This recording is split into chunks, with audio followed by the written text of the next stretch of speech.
बहुत समय पहले एक हरे भरे और सुंदर जंगल के बीचों बीच कई जानवर एक साथ रहते थे। इस जंगल में तारा नाम की एक बुद्धिमान और बूढ़ी हाथी थी। तारा बहुत समझदार थी और जंगल के सभी जानवरों की मदद करती थी। साथ ही चीकू नाम का एक शरारती बंदर था जो हमेशा मस्ती करता रहता था। सिम्बा जंगल का राजा शेर था जो बहुत बहादुर था। मीना नाम की एक चालाक तोता भी थी जो आसमान से जंगल पर नजर रखती थी। ये सभी जानवर जंगल में शांति से रहते थे और एक दूसरे की मदद करते थे। आन्या नाम की एक छोटी बच्ची जंगल के पास खेल रही थी। उसे जंगल बहुत सुंदर लगा और वह खेलते खेलते धीरे धीरे जंगल के अंदर चली गई। आन्या बहुत खुश थी। उसे जंगल के बड़े बड़े पेड़, रंग बिरंगे फूल और जानवरों की आवाजें बहुत अच्छी लग रही थी।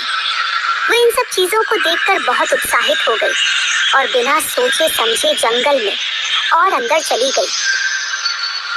वाह, ये जंगल कितना सुंदर है, यहाँ तो मजा ही आ गया।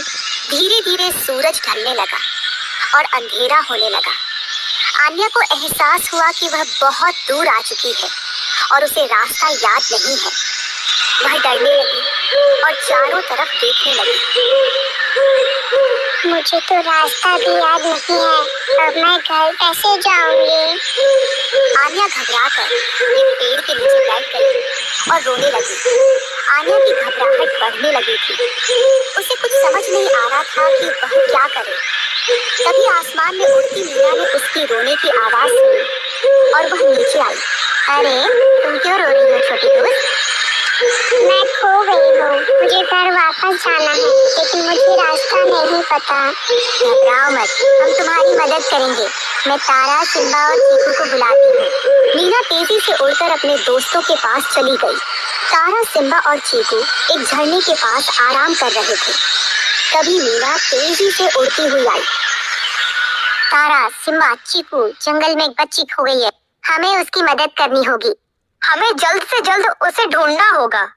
अंधेरा हो रहा है और जंगल रात में खतरनाक हो सकता है। मैं उसकी सुरक्षा करूंगा। हमें जल्द से जल्द चलना चाहिए। सबसे पहले मैं जाऊंगा, मुझे जंगल के हर रास्ते का पता है। सभी जानवर मीना के साथ जंगल के अंदर चल पड़े। थोड़ा आगे चलने के बाद जानवरों का समूह एक तेज बहती नदी के पास पहुंचता है।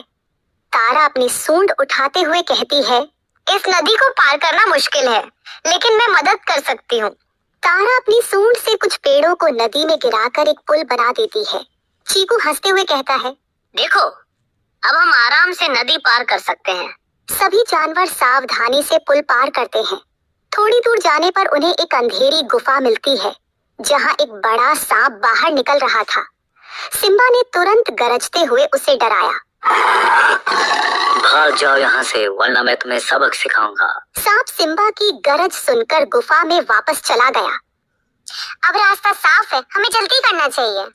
मीना आसमान से देखती है और उसे एक पेड़ के नीचे आन्या बैठी दिखाई देती है। मीना खुश होकर चिल्लाते हुए कहती है, बच्ची वहाँ है, उस पेड़ के नीचे बैठी है। सभी जानवर तेजी से आन्या के पास पहुंचते हैं। तारा अपनी सूंड से आन्या को उठाती है और कहती है, डरो मत बच्ची, अब तुम सुरक्षित हो, हम तुम्हें घर ले चलेंगे। आन्या आश्चर्य से कहती है, आप सब मेरी मदद करने आए हैं? हाँ, हम सब मिलकर तुम्हें घर पहुंचाने आए हैं। तारा आन्या को अपनी पीठ पर बिठा लेती है और सभी जानवर उसे गांव की ओर ले जाते हैं। रास्ते में चीकू मस्ती करता है और आन्या को हंसाने की कोशिश करता है। जानवर आन्या को गांव के पास पहुंचाते हैं। आन्या के माता पिता उसे देखकर बहुत खुश होते हैं और उसे गले लगा लेते हैं। आन्या जानवरों की ओर देखकर बोलती है, शुक्रिया प्यारे दोस्तों, आपने मेरी जान बचाई। अब मैं अकेले जंगल कभी नहीं जाऊंगी। तारा मुस्कुराते हुए बोलती है, याद रखना, जंगल बहुत सुंदर है, लेकिन यहाँ हमेशा सुरक्षित रहना जरूरी है। सिम्बा गंभीरता से कहता है, सभी मिलकर काम करें तो हर मुश्किल को हल किया जा सकता है, लेकिन सोच समझकर काम करना भी जरूरी है। आन्या हाथ हिलाकर जानवरों को अलविदा कहती है। जानवर जंगल की ओर लौट जाते हैं और आन्या अपने माता पिता के साथ घर चली जाती है। इस रोमांचक सफर ने आन्या को सिखाया कि साथ मिलकर काम करने से कोई भी मुश्किल हल हो सकती है, लेकिन किसी भी नई और अनजान जगह पर हमेशा ध्यान रखना चाहिए और सुरक्षित रहना चाहिए। तो दोस्तों, ये थी हमारी आज की कहानी। अगर आपको ये कहानी पसंद आई हो तो हमारे channel wow story like, comment, share, subscribe जरूर करें और बेल आइकन जरूर दबाएं।